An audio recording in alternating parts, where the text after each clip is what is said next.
Good afternoon and welcome to the CGS webinar highlights from the 2017 CGS International Graduate Admissions Survey. I'm Catherine Hazelrig, the Assistant Director for Communications at CGS, and I'm going to go through a few technical slides and then I'll turn it over to CGS President Suzanne Ortega. If you've joined us before, these will be very familiar. We'll have one presentation today that will run approximately 30 minutes, and it will be followed by a Q&A. The webinar recording and slides will be emailed to participants and posted on the CGS website. Towards the end for the Q&A session, you will submit your questions through the GoToWebinar control panel on the right-hand side of your screen. And if you're having any technical difficulties, you can visit the website on your screen for help. If you're having audio problems, if you're having trouble hearing us or there's some interference, you can try switching to a different connection, and you can do that at any point during the webinar without leaving the session. Just switch back and forth between telephone to mic and speakers or vice versa. And if you're on a telephone and you're having trouble with that, you can click problem dialing in and you will get an alternate phone number. And with that, I'll turn it over to Suzanne Ortega. Good afternoon, and thank all of you for joining us as we present our most recent data from the International Graduate Admissions Survey. Given the current policy environment, or really the environment over the last year or so, there certainly has been quite a bit of anticipation regarding its release. Before I turn the meeting over to Hiro to delve into our findings, I simply want to make a few important points. First and foremost, international students continue to play a critical role in U.S. graduate education and research, and no less importantly, their research and economic contributions contribute to the education of domestic students who train alongside them. U.S. students need the experience of learning and working in a culturally diverse environments to be well prepared for a globalized workplace. And this, too, is an absolutely essential contribution of international students. Like many other organizations and universities, CGS is committed and interested to seeking immigration reforms that would allow students who earn advanced degrees to stay and work in the U.S. in jobs related to their fields of study, should they choose to do so. While the declines you will hear about and that we saw this past year are concerning, the good news is that application acceptance rates and admission yield rates are comparable to the preceding year, and this of course suggests that to prospective international graduate students, offers of admission to U.S. graduate schools remain highly desirable, and students are eager to accept our offers. So having made these background statements, I will turn the webinar over to Hironao Okahana, and I don't know what my problem is talking today, Hiro, sorry. Thank you, Suzanne, and thank you everybody for tuning in to this webinar. So I'm going to go over several data points in our report, and I also like to acknowledge that this report was done by myself and Dr. Anu Jill, the education research analyst, so the work by two of us and several others that we'll mention in the acknowledgement part of it. So for those of you familiar with the work with CGS, this might not be news, but just to kind of go over what the CGS International Graduate Admissions Survey is. We started doing this survey data collection efforts in 2004 as a response to the sustaining interest of the graduate education community in international admissions. While there are several different data points out there, there are a few points that our data set are very unique and value added to our community. So we report final application counts, numbers of offers of admission, first-time enrollment, and the total enrollment of international graduate students for each fall admission cycle. So our unique part is, one is the timing. We are reporting the data from this past fall 2017, so we are reporting very recent data sets to our community. And we also capture not only the enrollment level information, but application counts, offers of admission, and the first-time enrollment which allows us to calculate the application acceptance rates and admission yields rates as an indicator for the international graduate admissions trends. And we do so by degree level, so we collect the data for master's level and doctoral programs. This year, the survey went out to 709 U.S. colleges and universities, which are CGS members or the members or current or former members of our regional affiliates, CSGS, MAGS, NAGS, or WAGS. And of those, we received responses from the 377 institutions, or 53% responded to the 27 survey. If you have not seen the report is available on our website. If you go to the benchmarking section and the International Graduate Admission Survey part of it, there should be a link to our most recent report that this presentation is based on. Just a few notes of acknowledgement. Ryan and Catherine did the special thanks to them for the support in finalizing the report. And of course, Suzanne, Beth, and Julia for the feedback in the drafts. And the CGS have a research committee who advise us on the data collection efforts and other research projects. We would like to acknowledge their support for this project. And most importantly, much gratitude and appreciation goes to all the institutions who are participating in this survey project. This type of data collection and the benchmarking efforts are not possible without your active and continuous participation, and we look forward to your continued participation in these survey projects. So a few highlights. So for the first time in more than a decade, both international graduate applications and the first-time enrollment at the U.S. institution declined, and this looks like this one. So between 2015 and 2016, so the last survey cycle, we saw a 1% increase in the first graduate application counts and a 5% increase in the first-time international graduate enrollment at the participating institutions. But between fall 2016 and the fall 2017, this is a number based on the institutions who contributed the data to this survey for both years. But 3% decline in final applications count and 1% decline in the first-time enrollment. And this is the first time in a decade that we are seeing a decline in both final application counts and the first-time graduate enrollment. But we will note, and as Suzanne pointed, despite some decline in the international graduate application counts and the first-time graduate enrollment, in aggregate, the application acceptance rate and admission yield rate for fall 2017 were close to those of fall 2016. So this table summarizes the aggregated international graduate application acceptance rates and aggregated international yield rates. So yield rates are calculated as percentage of first-time graduate enrollment against the offers of admission reported in our survey project. So as you can see, for fall 2016, the acceptance rate for the doctoral level was 16% compared to this year, the 17%. And that aggregated yield rates for the doctoral level programs are 46% in fall 2016 and 46% in fall 2017. For master's and other certificate program, the application acceptance rate in fall 2016 was 37%, and in fall 2017 it was 39%. But yield rates for both year was 34%. Also, while in aggregate we saw a decline in both the graduate applications and the first-time graduate enrollment, but that was not a case across the board in terms of the institutions that participated in this survey or the degree level. So you can see at the degree level, the final applications count for master's and the certificate level declined by 4.8% between fall 2016 and fall 2017.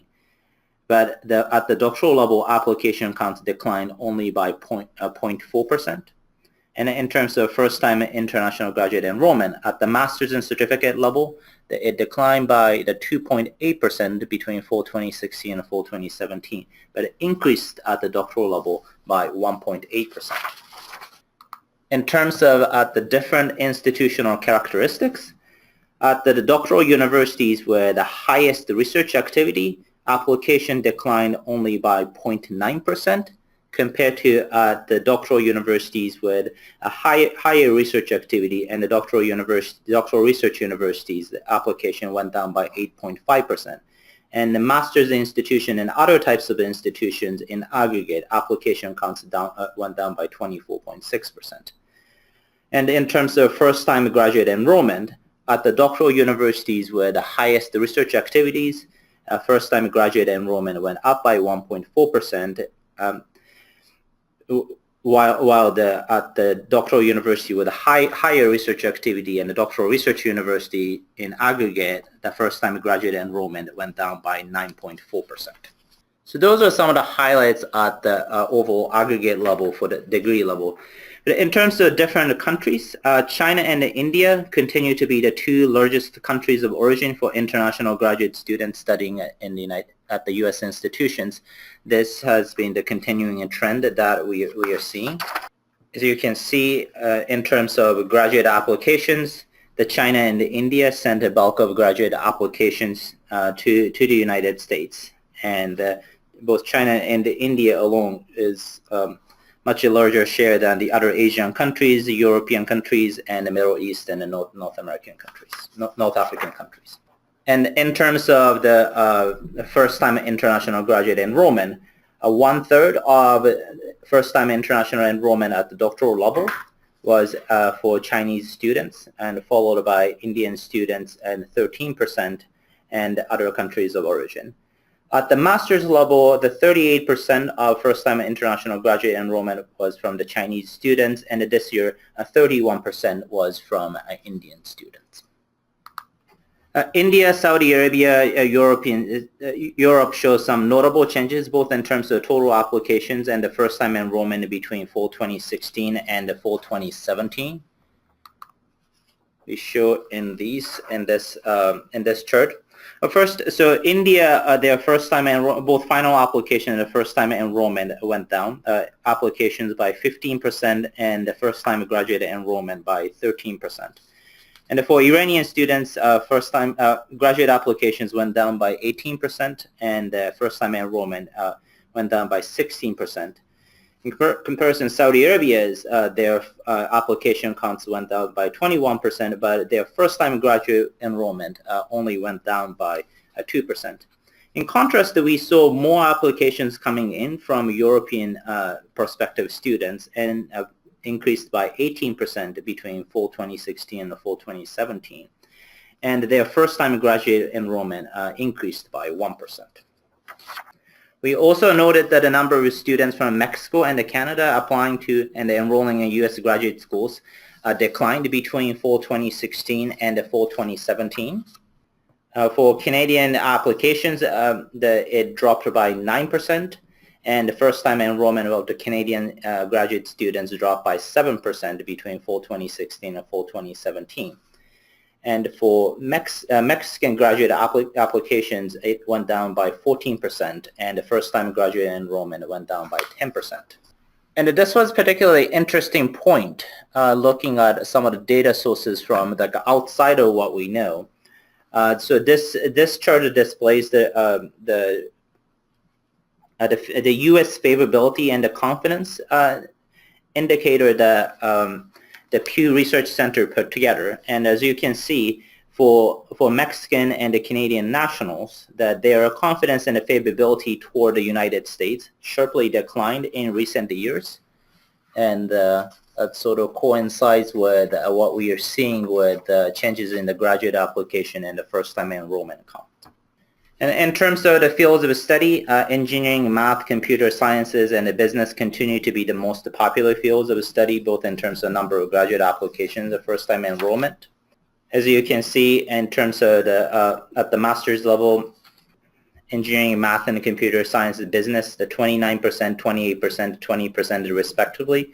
applications, and at the doctoral level, engineering 26%, then much smaller share for the math and the computer science and the business. And for doctoral level, social and behavioral science has a sizable share as well for the application. And when it comes to the first-time graduate enrollment at the master's level, again, engineering, business, and math and computer sciences has quite large shares among the first-time graduate enrollment of international students in the United States.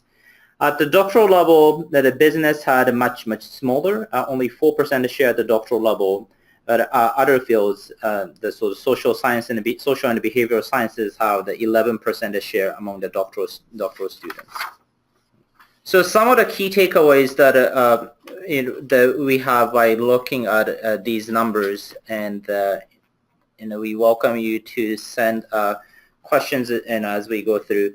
But so one part is a number of factors influence the global academic mobility. And some of these trends, while we are seeing in aggregate the decline in graduate applications and the first-time enrollment of international students coming in, but there are a number of pushes and pull factors that may be out there. According to the survey that Institute of International Education did, some of the factors like limited higher education capacity in the home country, or human capital, the other workforce needs in their home country, the availability of scholarship, and the other factors do influence the decision of individuals to leave their home countries and pursue their graduate education elsewhere, in this case in the United States. So it is a little bit difficult to just pinpoint to one particular aspect. But we also know that U.S. visa policies and some of the uncertainties surrounding the direction of U.S. policies could impact the flow of international graduate students or their decision in coming to the United States and study. But as Suzanne pointed earlier, the data does point that despite the modest decline we are seeing, they are still a large part of our U.S. graduate education. In fact, that 24% of first-time graduate enrollment at the institutions participated in this survey or international students. And as we saw in this,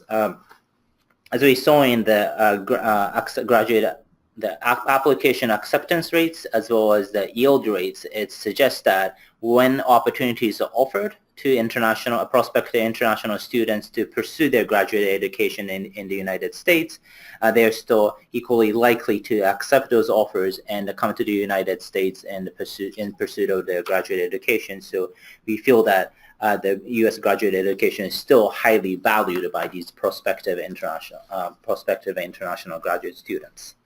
And also looking at these the yield numbers and the fact that the prospective students is still remain interested in coming to the United States, will highly suggest that the efforts the colleges and university put it out there to assure to prospective students and their family members that the U.S. remain as a welcoming place for them to pursue their higher learning seems to be working. And the other part that we want to highlight, and since we talk a lot about international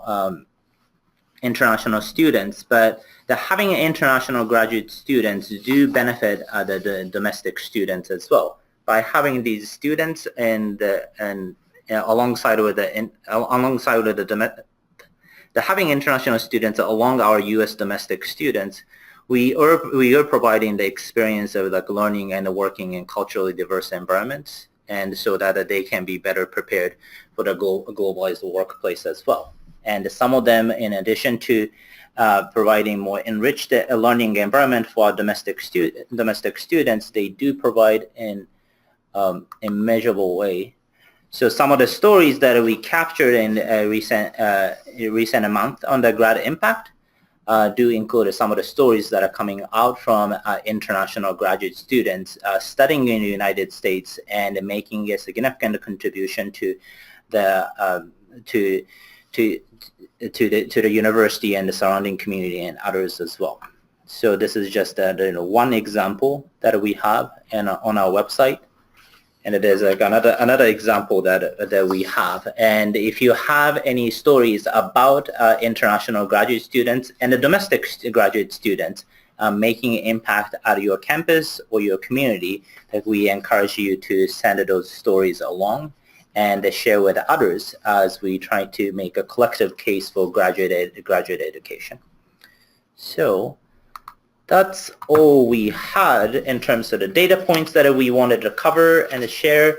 And if you have questions, feel free to send to away. Okay, thank you, Hiro. So just one more time to reiterate, yes, you will receive the webinar recording and slides in an email. They'll also be available on the website, and so we will wait for your questions. Okay, so someone joined a little late and was wondering if you could define first-time enrollment. So first-time enrollment for our purposes is the person is enrolled into graduate program for the first time at the given institution. So what that means is that if somebody is transferred into graduate program at another institutions, and that person will be still counted as a first-time graduate enrollment. If it's the transfer within the campus, we are not counting as a first-time enrollment. Okay. So then we have a couple of questions that are very similar, wanting to know what factors are contributing to the declines. Does it have to do with economic factors? Does it have to do with policy implications? Do you have any insight to share? It's sort of all the above that could influence. There are push and pull factors. One part is the what's happening at their home countries. As we noted, the availability of post-secondary or graduate educational opportunities at their home countries, or workforce needs in their home country, and economy in general in their home countries do influence their prospective students' decision to leave their home country and come to the United States for graduate education. Of course, that U.S. visa policy and other factors in our side also influence their decision to see the U.S. as the good place for them to pursue a graduate education. And I believe that increasingly, not just between their home country's condition versus the United States, but in terms of post-secondary opportunities, somewhat other regional options that's out there that depends on which part of the world that they are coming from. There may be the options other than United States for them to pursue the graduate education. So those things are factored in as well. Okay. Someone has a question specifically about decline in mobility from China to the U.S. and wonders if the increase in capacity in Chinese higher education and hiring policies favoring domestically educated graduates, whether those are becoming factors. That's something that we considered earlier when we saw some of the slowdown of the international graduate students from China. And certainly into China, they are putting the resources and the investment in to build out their post-secondary education and the graduate education capacities. Okay. And the context for the decline in international applications, new enrollments now versus about 10 years ago, is this related to the recession and limited availability of resources in their home institution? Well, limited resources and the availability of the scholarship opportunities from their home countries is something that we talked about. In particular, when we look at some of the changes in the Saudi Arabian graduate applications and the first-time enrollment count in recent years, that was one factor that we looked into as they changed their scholarship policies for people studying outside of their home countries. So those are one factor that we consider. Okay. So someone is saying, given the declines, what can we do to help increase the numbers? Yeah. We think the part of it is to keep continue to assure that the United States is and your institution is a welcoming place for international graduate students to come and study, and I think that's one part that most colleges and university can certainly engage in, and I think in part that helped us in maintaining the admission yields rate that we are seeing this year. I think the your welcome type of campaign is certainly helped in pushing those messages out. Great. And I would also note on that topic, we actually have a webinar scheduled to take place April 5th, and it's called Recruiting International Students in Challenging Times. So I would encourage you to attend that webinar, at least listen to the recording. ECE will be joining us, and they will address some of those topics. So we have a question. I've been aware that R1 universities were typically much less affected by the trend. I'd also seen some other specific instances of universities that did not see significant declines. Do you have any data suggesting the underlying reasons behind this? No, our data points is really based on the enrollment count and the applications, so we do not have specific data points to suggest that what may be causing that discrepancy by institutional types. Okay. Someone else would like to know whether we see enrollment differences between international students coming with assistantships versus international students who are self-paying. I think that's an excellent data points that, if we can collect some of the more detailed data, but right now that we do not have the data with that much granularity. Okay. Someone else would like to know whether we have any data about international students who earned their bachelor's degree in the U.S. and then decided to continue their graduate education. We do not have that data point. What majors are increasing or decreasing? That we can answer. So in terms of the first-time graduate enrollment, we saw a decline in arts and humanities, business, education, and engineering. Those are the ones that we saw some of the decline. But math and computer science saw some increase, and as the health sciences and some other fields that are not captured in our broader fields of study. So we have another question here that says, we are seeing a decrease in U.S. applications and are wondering if this is regional or national. Does CGS do a U.S. survey like this?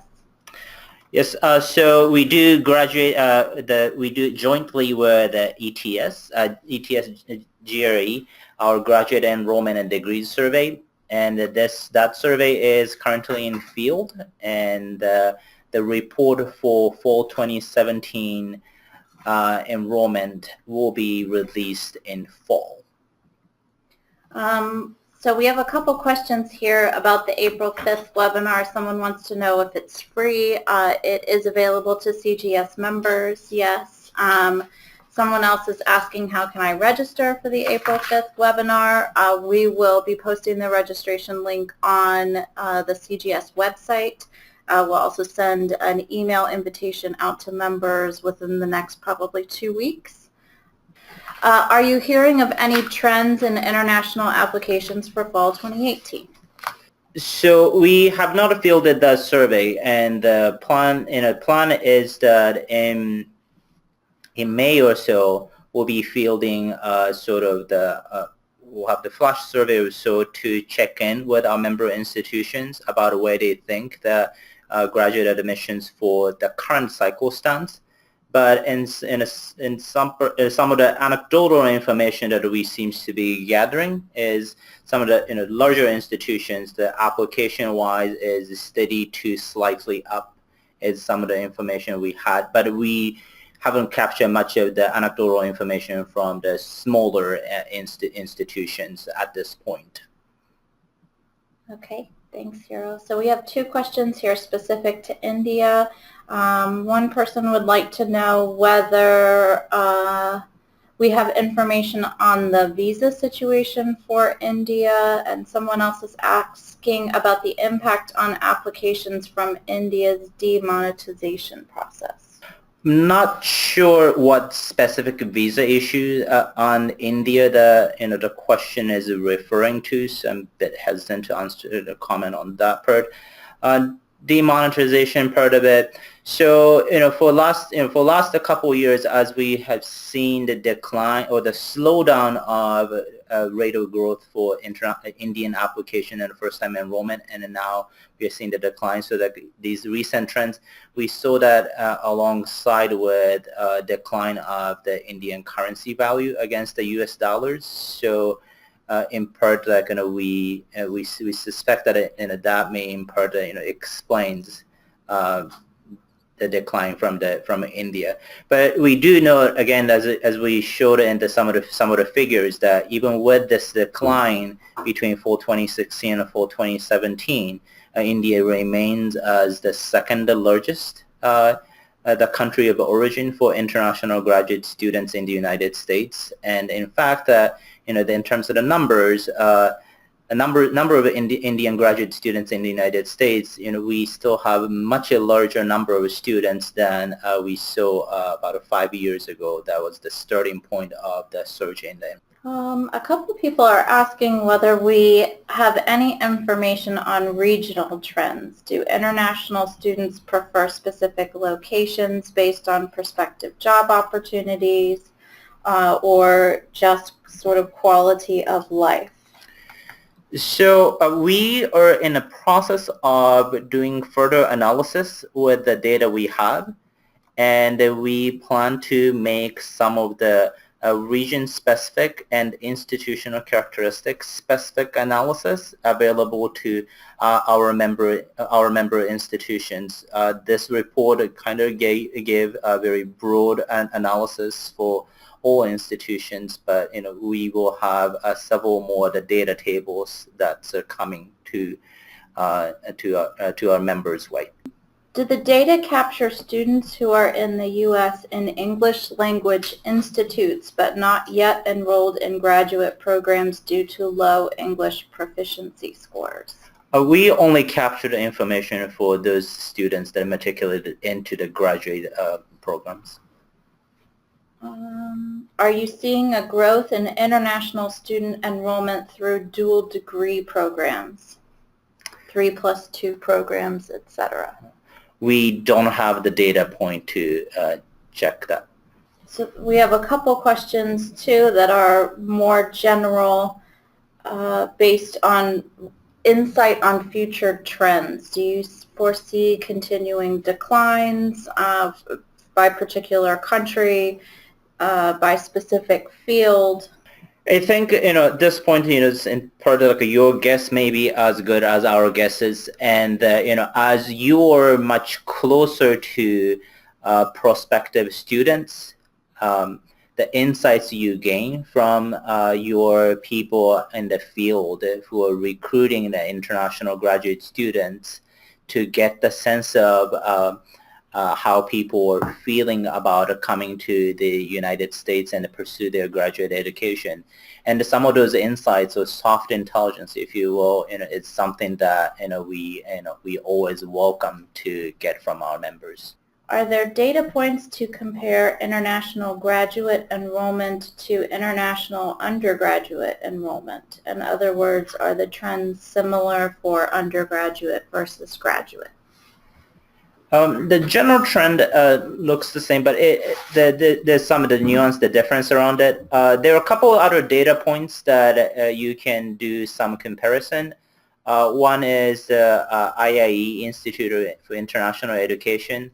Their Open Doors report offers the data points for both undergraduate and graduate level.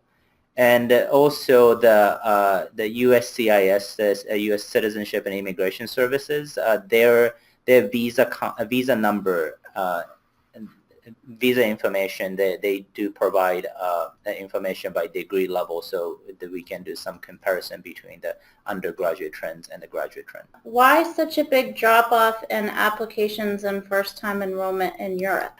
So one part is that for you, in terms of the applications, we had a lot of European applications are more likely to be on the doctoral side than the master's side. The split was for European applications, 35% was master's applications, then 65% was the doctoral applications. Then as we go through the offers of admission and first-time enrollment, the mix goes more towards the master's side. And as you saw in the difference in the yield rates, for the yield rates, the master's yield rates is much lower than that of the doctoral level. So that probably contributed to the discrepancy in the changes in the application counts and the first-time enrollment count.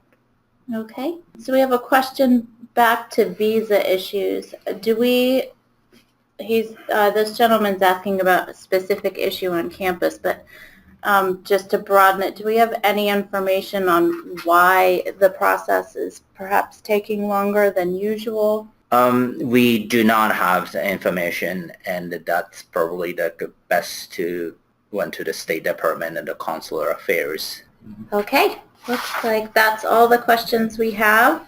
So thanks for joining us today. We just want to go through a couple quick final points. You will receive a survey when you close out of the webinar. You'll also receive it by email. It's very short, and we would really appreciate if you would take 2 minutes to fill it out. Also, just wanted to remind you of the summer workshop at New Dean's Institute. The date's July 7th to 11th in Chicago, and the next 2 webinars that we have in the CGS webinar series, one on March 14th, does testing serve a purpose in holistic application review, and that's sponsored by ETS. And then the next one, March 28th, supporting strong communication between graduate deans and financial aid officers. And you can find more information about those webinars on the CGS website. So thank you all for joining us today, and we hope you have a great rest of your day.